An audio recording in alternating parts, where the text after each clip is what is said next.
This is going to be fun, at least for me. But yeah, like I said in the chat there, I saw like, is there a GeoGebra conference in California? Honestly, Kasha and I were just talking one day, and she described to me what she was doing in Poland, and said, "Hey, you think there's a way to do it here?" And we said, "Well, let's give it a shot." So we started trying to do it. I mean, she's been the lead and really the workhorse on all of it, and she's been really amazing. And I hope all of you guys send her some major love, because she loses some sleep, she gets things done, and she really does amazing work, as you can see from all the awesome speakers we've had so far. I am going to share my screen right now and talk a little bit about what's been going on in my life. I joke around, I'm a big Chris Farley fan, and my name is Ed Knote, and I'm here to be your GeoGebra speaker. Those of you who know Chris Farley would know a little bit about that, but my life has been all about flexibility. I've been telling people that this is the year of flexibility.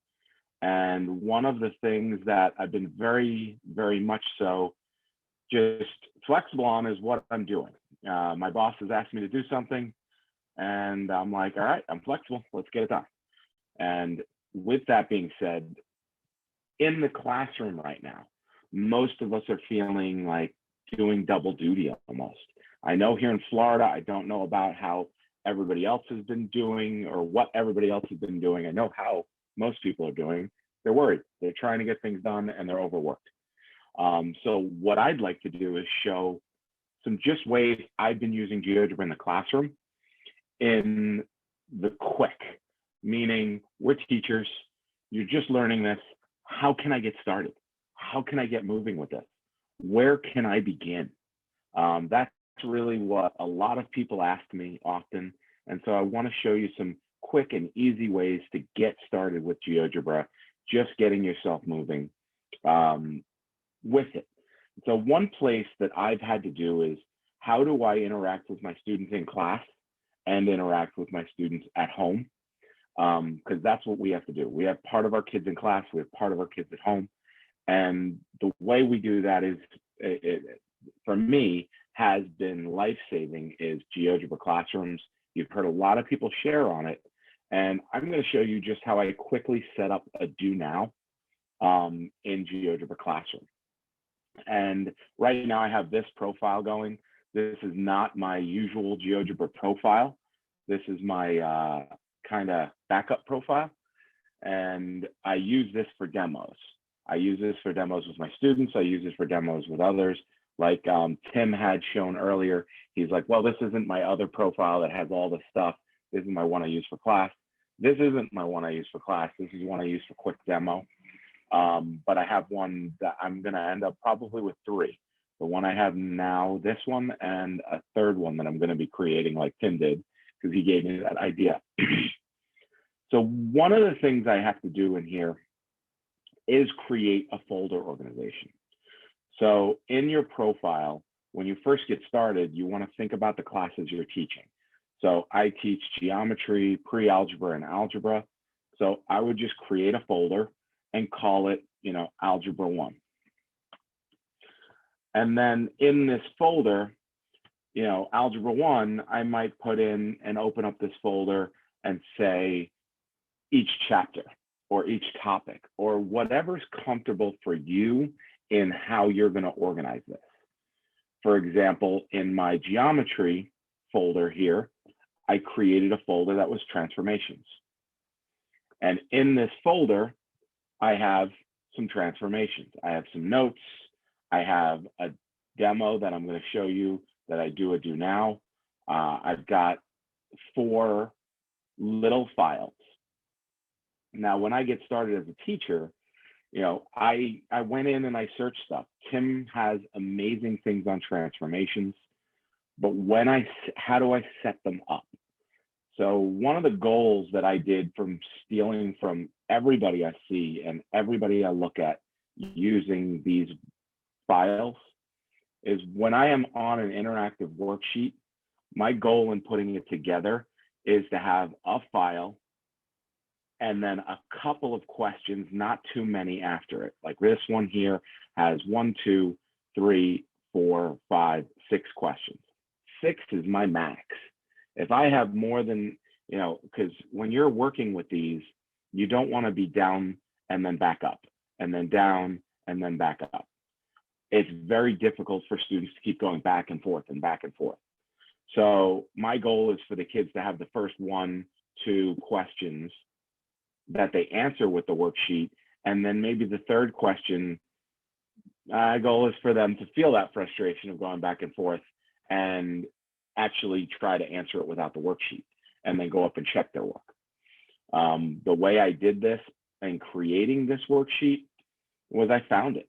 I created this worksheet here, but I have stolen a lot from Tim and others. And when I create these, I just do that goal. I want one worksheet with a little directions above it and about 3 to 6 questions. When I'm creating this in a classroom, I just click create, and I would say period 1. I'm just going to say demo 1. So I create a different one for each period. The reason I create a different one for each period is I get overwhelmed by the number of, I have 30 to 35 kids in a class. And if I have 60 little tiles in here, I'm going to have some issues. And I'll show you some examples of that. And I have 2 web browsers going because I'm logged into 2 different Geogebra accounts. And I wanted to show you one of my student ones that has been filled in. So here's my other Geogebra account. You can see there's lots and lots of links in here and classrooms and other stuff going on. So as I scroll down in here, if I pick one of my class, if I go into my, let's say, geometry class,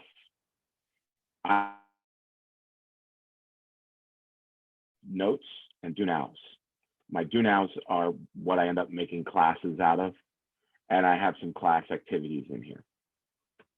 So my student class activities, when I click in it, you'll see the tiles, and you'll see I don't have, I'm going to hide their names.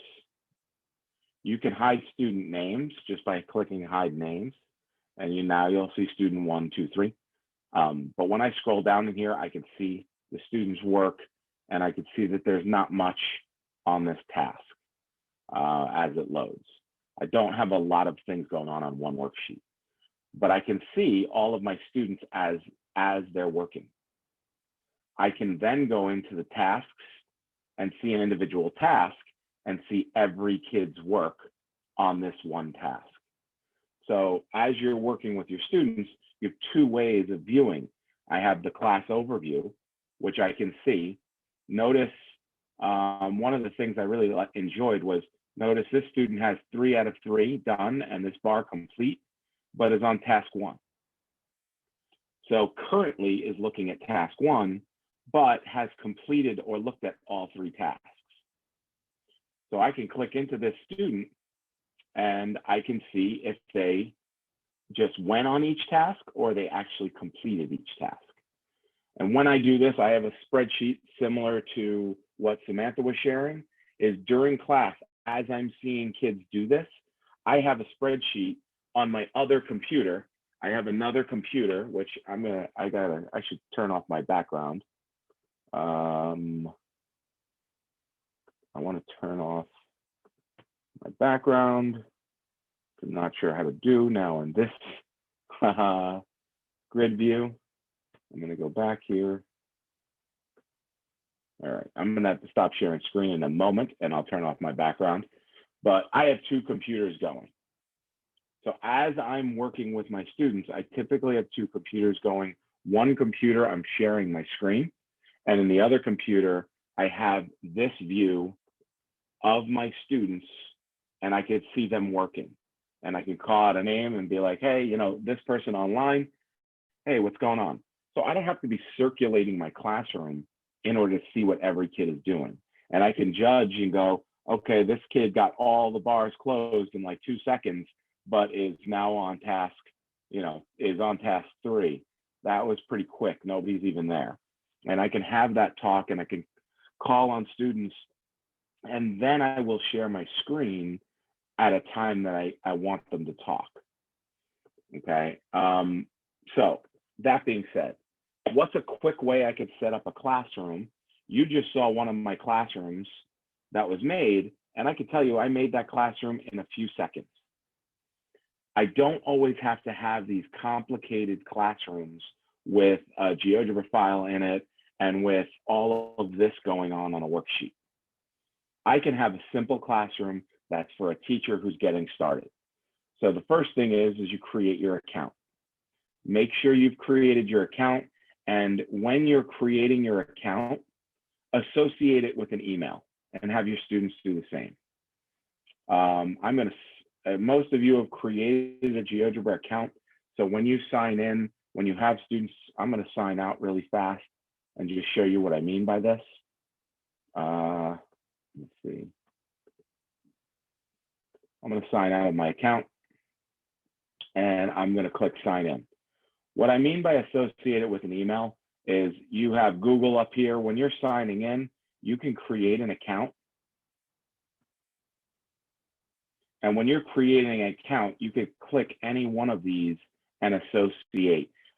Clever, you may have Clever, but unless your kids are, you have a rostering way with Clever. I know us in Broward County, we use Clever, but this icon doesn't work for us because Clever is kind of like a mid-between for us. It's not where we house everything. But you can click Google or an Office 365. And that's where I created my two accounts. I have a Gmail and I have Office 365 from work.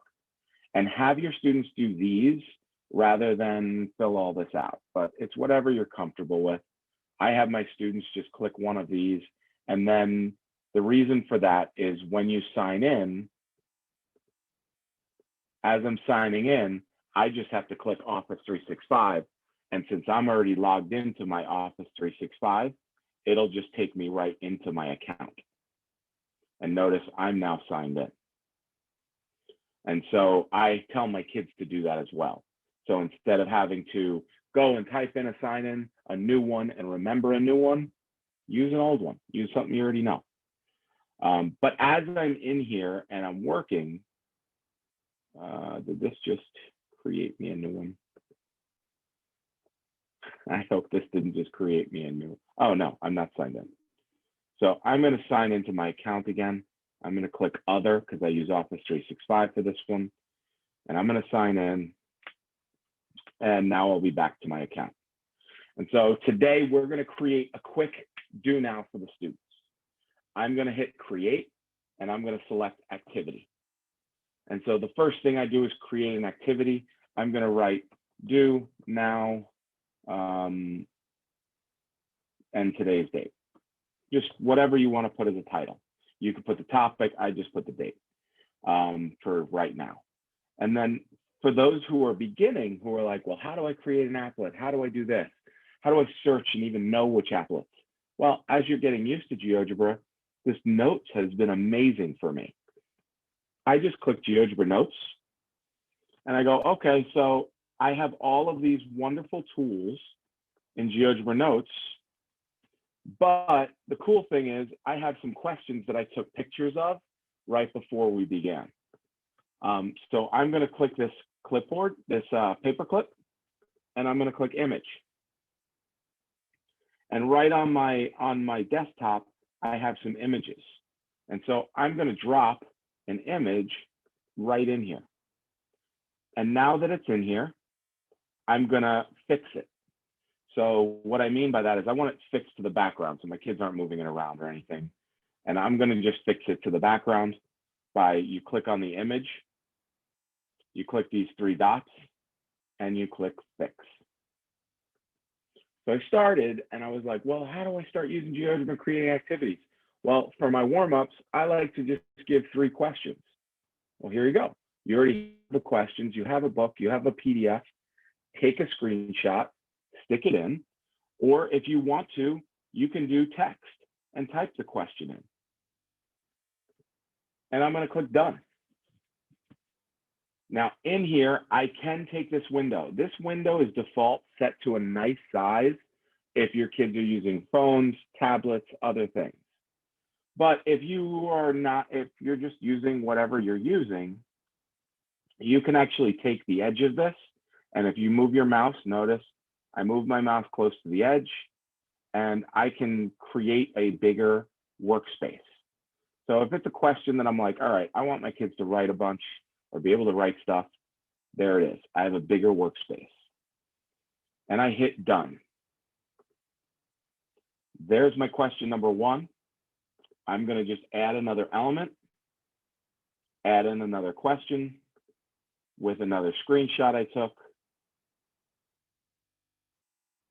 which I actually took a question and I broke it into two parts, one of which had a table.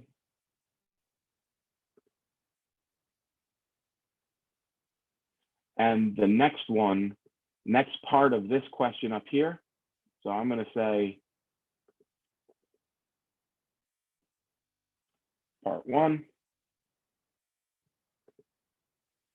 and I'm going to add another element, put in another notes, and then do part two.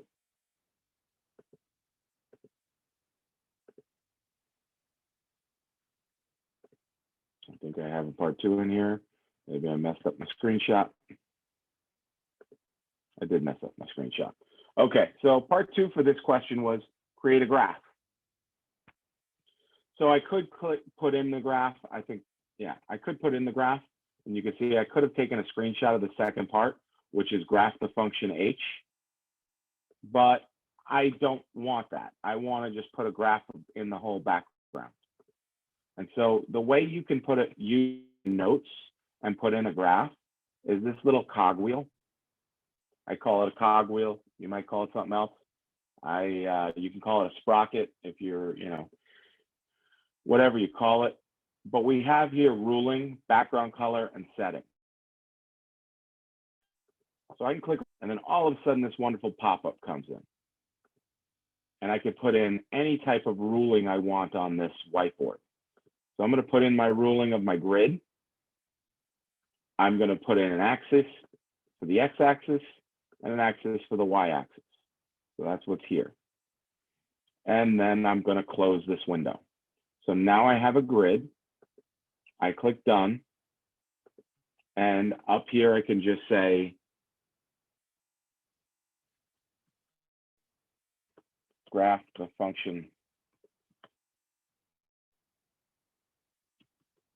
from part one. So graph the function. And I can click done. And so now I save and close. So it's something that I took a screenshot of a few questions, I popped them in here, and I just now am saving and closing, and I have a worksheet. I then can take this worksheet. If you want to move a worksheet or anything into one of your folders, I'm going to take this worksheet and I can either drag it right into my Algebra 1 folder, or I can click the three dots and say move to, and all of my folders will pop up. You can see if I click geometry, my transformation shows up. If I click algebra, I have no other subfolders in there, so I could just click move and move it right in there. And that keeps this workspace down here pretty clean or pretty empty and everything kind of organized. Now with my worksheet to share with my students, I use Canvas. You might use other ways of doing this and sharing with your students. I'm just going to create a class like was done before. And you saw the cool thing in beta is when you create a class and then you click create, you're going to have a new option in beta.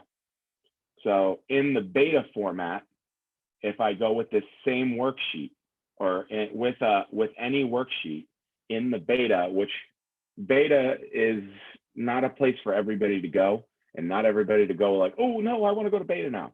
What beta means is it's going to be coming soon. So coming soon, when you click create class and you create this, give it a name and hit next, there's going to be options for group work. So coming soon there's going to be options to create group work where your kids can interact on the same exact work. And that's going to be, I think, a game changer, which is going to make GeoGebra just the software to use. I love all the softwares. I use all of them, but it's great to see the new stuff in Desmos. I use that a lot as well. Everything has its pluses and minuses, but this classroom and that groups is going to be a game changer. So in Canvas, I share this work with my students in Canvas. What I would do is copy this link and I would go to my course. And in a module, I would just click this plus sign and choose external URL. And I could paste this right in and give my kids and say, do now for whenever from 4/10. Now your choice here is load in a new tab, which is what I typically do for my students because I want them to have a bigger window. I'm going to show you what happens when I don't select this. I'm going to click add item. And if I publish it for my students and click the do now, you'll see if I don't click in for my students, if I don't click like load in a new window, it opens up right in Canvas and for my students.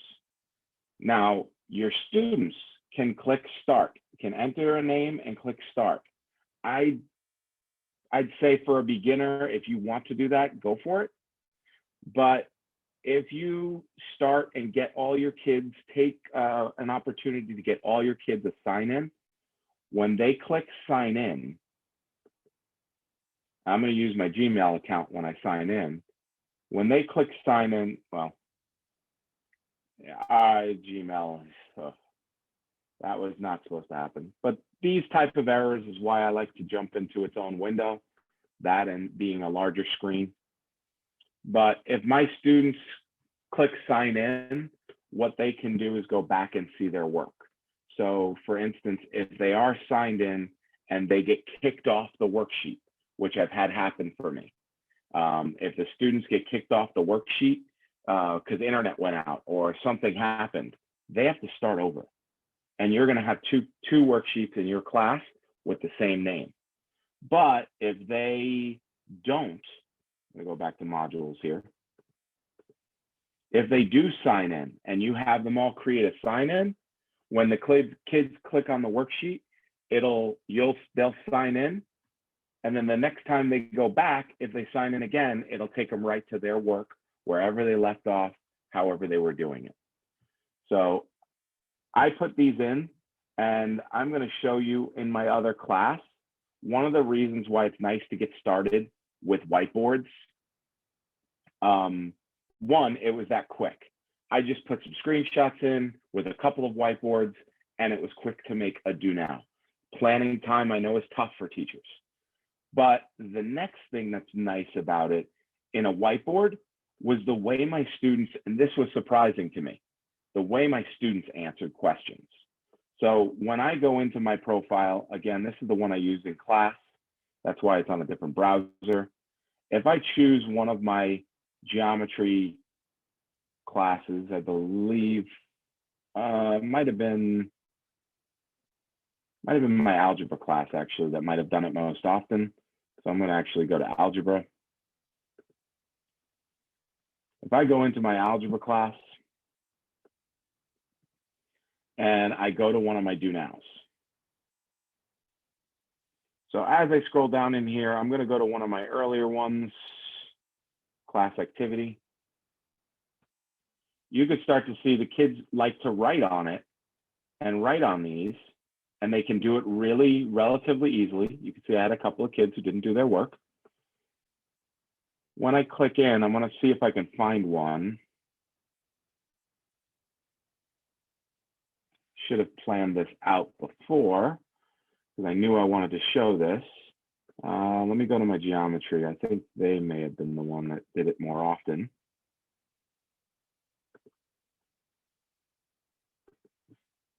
Thought it was algebra, but when I go into my do nows here, I'm going to go into one of my classes. Let's check this one. No.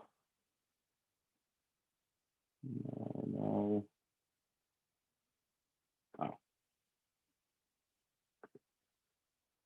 I think Nicholas might have done it.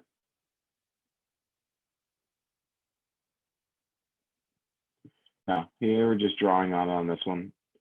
Oh, right here, you could see this kid actually dropped in his own GeoGebra right here and did it with a screenshot. So the student went and built something and could just enter in a screenshot right here.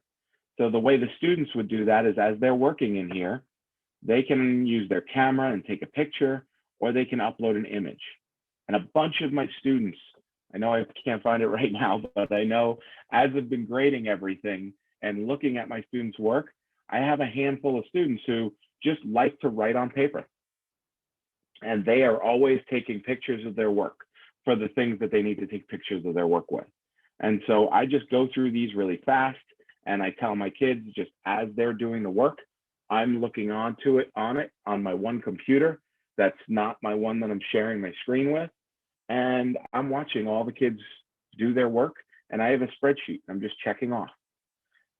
And then when I have a bunch of kids that I see have a misconception or something that I need to teach, that's when I just use the command, and the kids know it from me by now. I say, okay, kids, I want everybody to come back to the shared screen. I've learned to use that like stop and statement and say, everybody come back to the shared screen. And I can either bring up somebody's work. I always hide names.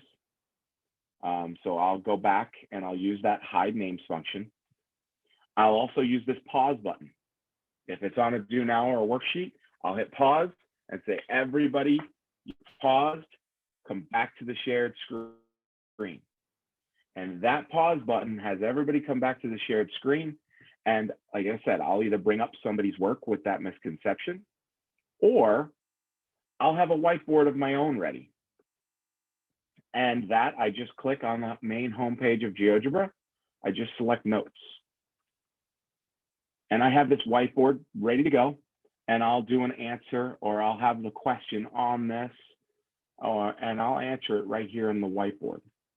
And it's really nice. It's a really easy way to use GeoGebra. It's a way you can get started.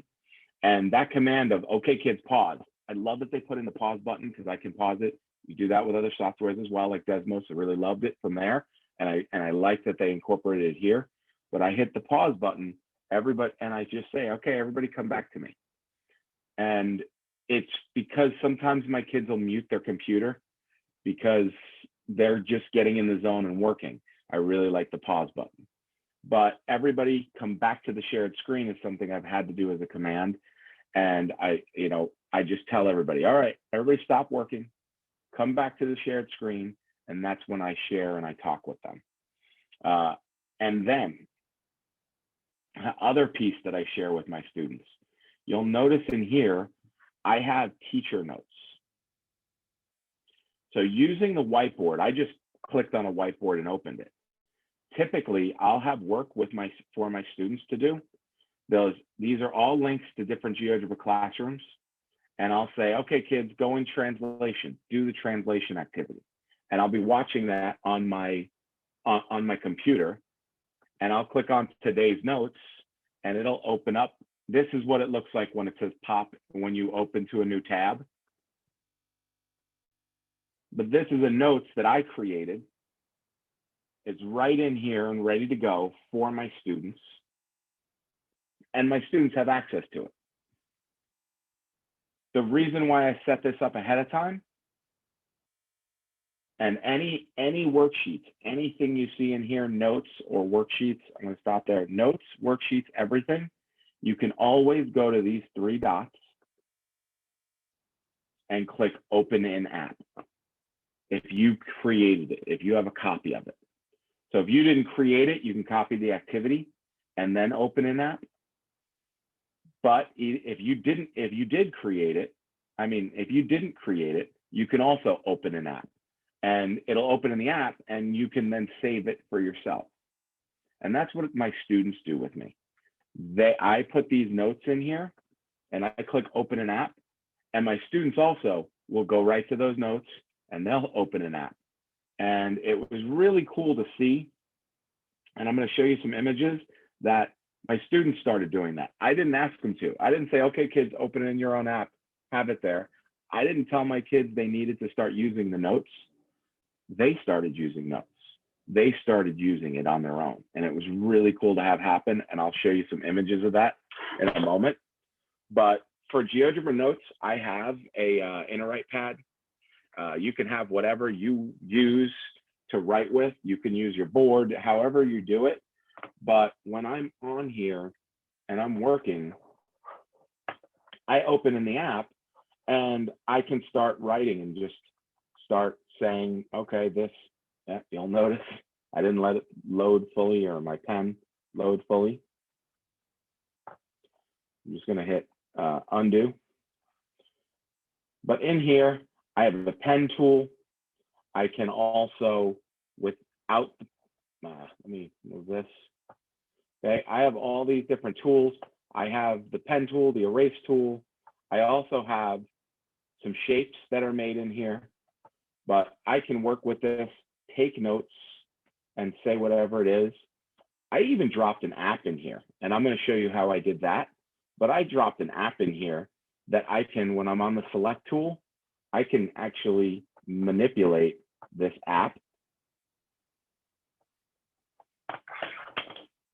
I can manipulate this app and move it around and move the points around. And so this was like my favorite, one of the favorite things that I learned on my own was that I could actually download an app and upload it right in here. And so I had this app as part of what the kids were doing, and then I put it in my notes. And so we could talk about, I can take the notes and have, there's a little blue dot down here for Geogebra Notes. You click it, and this is where you can add pages. And so I have a bunch of pages in here, one for each of my transformations. And I have learned that Geogebra Notes, when you put an app in, works a lot better in Chrome than anything else. When you put an app in, it works great on Chrome and on other browsers, Firefox and others, but I think it works a lot better when there's an app in your notes, that right here in Chrome. But I can take these notes, and you noticed I had drawn a little bit on here, but when I save it, and I just click save and I leave it the same name, once it's done saving, what just happened is now that I took my notes, I can be in here, and with this same link, same class, same link, my kids can go back, click this link, and they now have access to the new notes, the updated, and every update I did, everything I did in here and wrote for the day in notes is now there. So they have my blank template frame that they can write on and they can mess with, or if they open it in their own app, and they can save it and have their own notes. But automatically when I save, it's updating and giving them my notes, what I wrote and what I did. And I thought that was a really cool thing. My kids loved it. And like I said, I have some pictures here of a few of my kids. I did not ask them to start using the notes tools. I didn't ask them to start doing anything, but all of a sudden I walked around my room and I just had to take some pictures of it, because the kids were just preferred, instead of writing on paper, they preferred using this and they liked it. And I was shocked that they preferred using Geogebra Notes over using their own handwritten paper. And it was a cool Excuse thing me, to are see. the Chromebooks they were using? Those were they were not Chromebooks, they were ThinkPads, Lenovo's. Those were Lenovo's that they were using. They were touchscreen. So like, this is a touchscreen computer, it's a little Lenovo, and the student just writes right on the screen with their fingers. They could use a stylus pen if they had it, but these kids were just using their finger and writing their notes, and they were having fun with it. like I said, I didn't instruct them to do it. They just started doing it. And they started taking the notes, and they saw how I opened up the notes and opened it in app, and they started doing the same thing. And it was really cool to see. And I just wanted to show today, my goal was just to say, all right, here is a quick down and dirty way you can get started right now, which was for me, I got back into the classroom and I had plenty of apps to search for. You've seen that today on searching for apps, what Tim showed, and they showed about the different open up resources and the different things that are there. You can search a topic and you'll find an app that you can use. And you can add that app to any worksheet and create a classroom. You can also do that with Notes. And I'm going to show you right now how to do that with Notes, how to add an app. So if I open up Geogebra Notes and I'm in a fresh file. Wait, so you open them from the main page. Can you just go back to the main page, and on the right-hand side are notes, yes? Yes. Okay, thank you. So you can go straight from the home page and I just click on Notes, or you could type in geogebra.org/notes.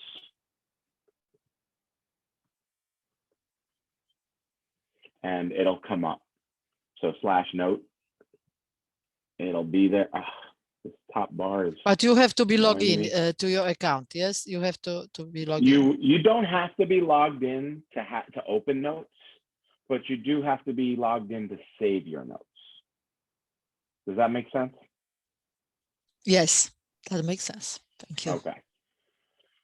So I have my notes opened, and I'm going to search for an applet, anything. I'm actually going to use an applet I made in my profile here. I have a quick app that was created here, functions horizontal shift. So I have this. It was something I made, and I can show you that, but I have the app here. And what I'm going to do is download the app. The way you download an app is you click the 3 dots and you go to details.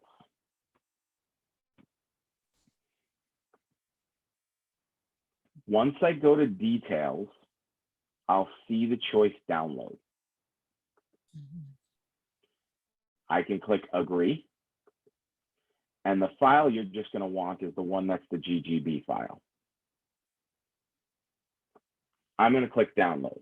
Now, in a lot of browsers, you'll see it start downloading right at the bottom. And you can see right here at the bottom, it started to download and it finished. If you have a downloads file folder, you can go there and do what I'm about to do.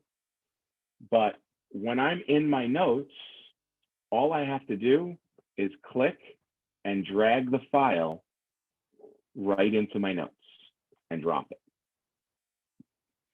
Once I drop it in, now I want to be on my select objects tool. I can move it around in my worksheet.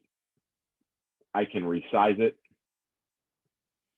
I can do whatever I want to do with this worksheet in order to be able to make it usable. I can interact on it. I can work with the worksheet the same way I would normally do with Geogebra. It's now just a window on my notes. So while I'm talking with my students and I'm using my, time, and it's almost like having your own flip chart or your own anything that you're writing on, and you're saying, okay, kids, what happens when I do this? And you start writing, and I'm just scribbling, but you start writing, and then you go to the select objects tool, and I click in here, and I can test it out. And I can draw, and I can give my kids notes with the interactive right there. And then when I want to save it, when I want to save this file, when I want to save this file, I just go straight to these 3 lines next to Geogebra, and I click save.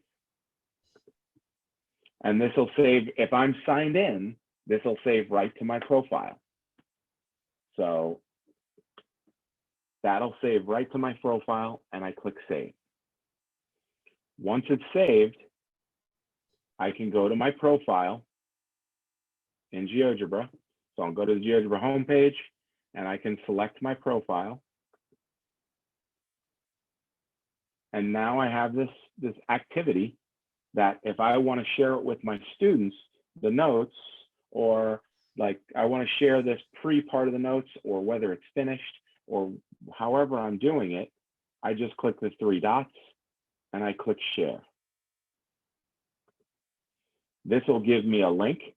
It also, if you use Google Classroom, it'll give you the ability to put it right into a Google Classroom. If you use OneNote, you have the ability to put it right into OneNote.